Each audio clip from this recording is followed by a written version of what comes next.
গৰুখুটি পালেহি গীৰ গাই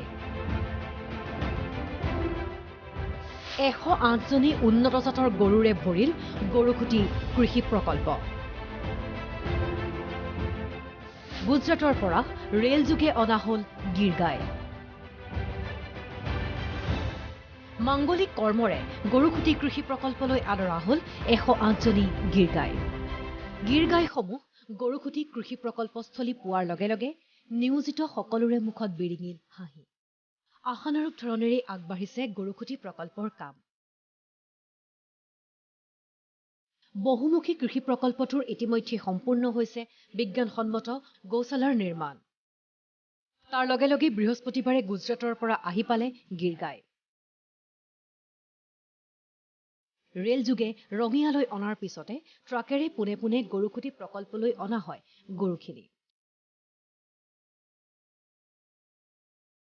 এই উন্নত প্ৰজাতিৰ এজনী গীৰ গায়ে দৈনিক দিয়ে 20ৰ পৰা 25 লিটাৰ গাখীৰ। গীৰ গাই পালনেৰে গাখীৰ উৎপাদনৰ ক্ষেত্ৰত দিগন্ত সূচনা কৰাৰ সংকল্প গৰুখুটিৰ প্ৰকল্পৰ।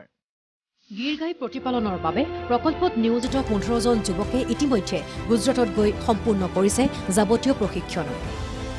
নকইনাই আহি ঘৰ ধৰাৰ দৰেই গীৰ গাইসমূহেও গৰুখুটি প্ৰকল্পক তুলি ধৰিব বুলি মন্তব্য প্ৰকল্পৰ অধ্যক্ষ পদ্ম হাজৰিকাৰ। আজি ইয়াত আমি গীৰ গাইক আদৰাটো নকইনাক আদৰাৰ লেখীয়াকৈ আমি আদৰিছোঁ আৰু আমি সকলোৱে আশাবাদী নকইনা আহি যেনেকৈ ঘৰখন ধৰিব, ঘৰখনৰ দুপে উন্নতি হ'ব।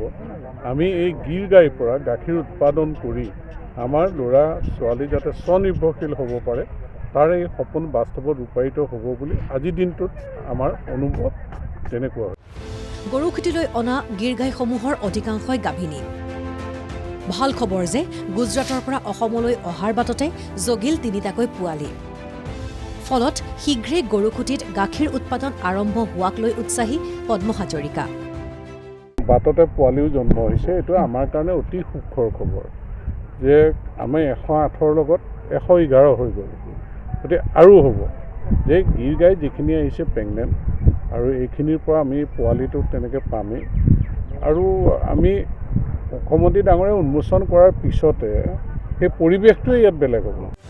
কেৱল গীৰ গাই পালনেই নহয়, গৰুখুটি প্ৰকল্পত পূৰ্ণোদ্যমে চলিছে মহ, হাঁহ, কুকুৰা, গাহৰি আৰু মৎস্য পালনৰ প্ৰস্তুতিৰ লগতে কৃষিকৰ্ম।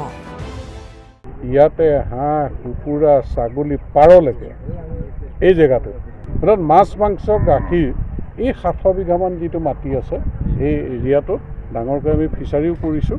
ইয়াত মাছ, মাংস, গাখীৰ উৎপাদন হ'ব। সিফালে খেতি বাতিত আমাৰ শাক চব্জিৰ পৰা আৰম্ভ কৰি সৰিয়হ আমি প্ৰায় 3000 বিঘা কৰিছোঁ।